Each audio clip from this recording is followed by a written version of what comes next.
ഒരു ചൊല്ലുണ്ടല്ലോ, വന്നു കയറുന്ന മഹാലക്ഷ്മിയെ തട്ടിയെറിയരുതെന്ന്.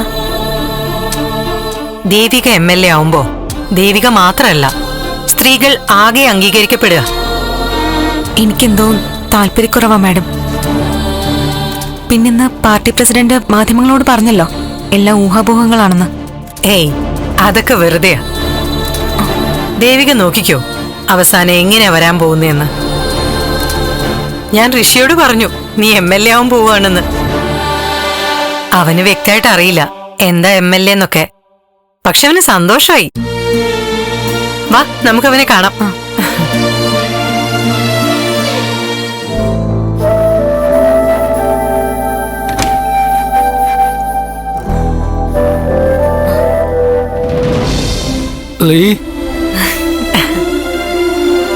ഋഷി, ലീ ഇനി MLA ആവാൻ പോവാ.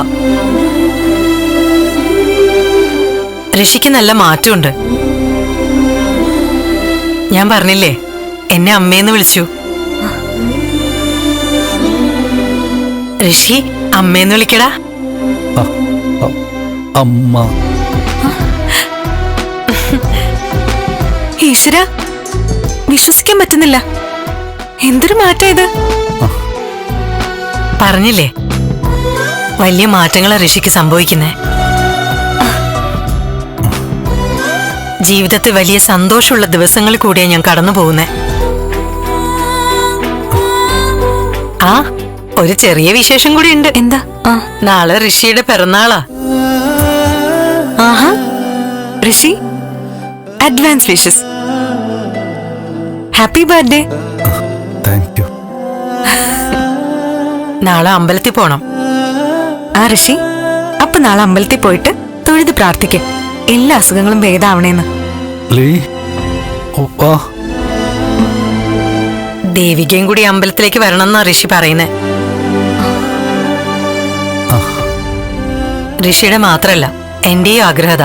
മാഡം, അമ്പലത്തിൽ വരുന്നതിലൊക്കെ സന്തോഷമേ ഉള്ളൂ. പക്ഷെ നാളെ മാഡം ഋഷിയും കൂടെ പോയിട്ട് വരൂ.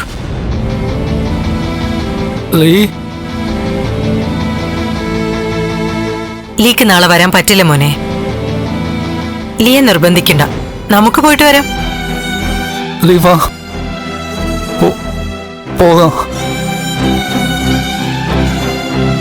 നീ വരുന്നില്ല എന്ന് പറഞ്ഞപ്പോ അവന്റെ നിർബന്ധം കണ്ടില്ലേ. ഞാൻ നിർബന്ധിക്കുന്നില്ല, നീ ആലോചിച്ച് തീരുമാനം എടുത്താൽ മതി.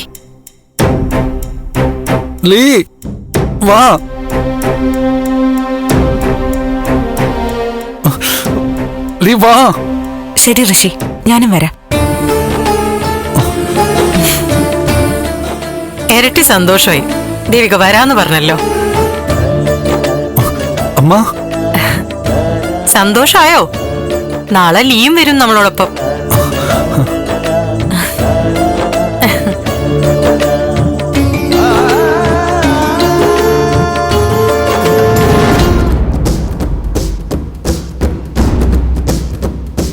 മാധ്യമങ്ങൾക്ക് മുമ്പിലെ എന്റെ വാക്കുകൾ നിങ്ങളും കേട്ടതാണല്ലോ. ഞാൻ പറഞ്ഞ ഒന്നും നിഷേധിക്കുന്നുമില്ല.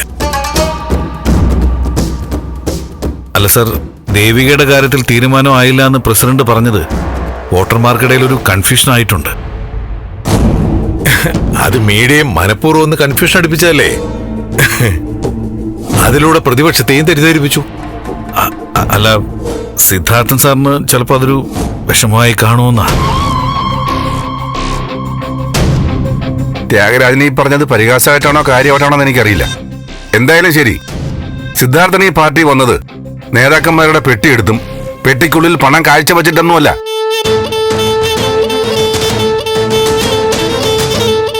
മേൽ കമ്മിറ്റി ഇത് കെട്ടിയിറക്കിയ ചരിത്രവും സിദ്ധാർത്ഥനില്ല.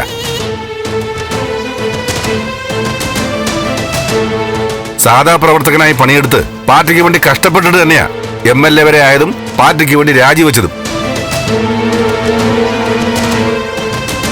കെട്ടിച്ചമച്ച ആരോപണം വന്നിട്ടും ഒരു പാർട്ടിക്കാരന്റെ മര്യാദ കൊണ്ടാ ആ സ്ഥാനം രാജിവെച്ചൊഴിഞ്ഞത്.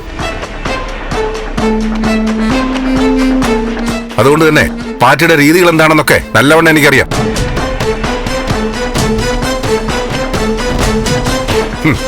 സിദ്ധാർത്ഥ സാറിന് വിഷമമായി കാണുമെന്ന്. MLA സീറ്റ് കണ്ടിട്ടൊന്നുമല്ല സിദ്ധാർത്ഥൻ പാർട്ടി വന്നത്. സിദ്ധാർത്ഥൻ ത്യാഗരാജൻ നല്ല അർത്ഥത്തിലല്ലേ പറഞ്ഞത്? ഇല്ല പ്രസിഡന്റ്, എന്ന് എനിക്ക് തോന്നുന്നില്ല. എന്തായാലും പ്രസിഡന്റ്, ഇനി സ്ഥാനാർത്ഥി ആരായാലും അതിലൊരു കൺഫ്യൂഷൻ നിലനിർത്തി കൊണ്ടുപോകാൻ പാടില്ല. ഒരു പത്രസമ്മേളനം വിളിച്ച് പേര് അനൗൺസ് ചെയ്യണം. സിദ്ധാർത്ഥൻ പറഞ്ഞത് നേരാ. ഉടൻ നമുക്ക് സ്ഥാനാർത്ഥിയെ പ്രഖ്യാപിക്കണം. അതിനെന്താ, പത്രസമ്മേളനം വിളിക്കാമല്ലോ. ദേവികാനന്ദനാണ് നമ്മുടെ സ്ഥാനാർത്ഥിയെന്ന് നമുക്ക് പ്രഖ്യാപിക്കാം.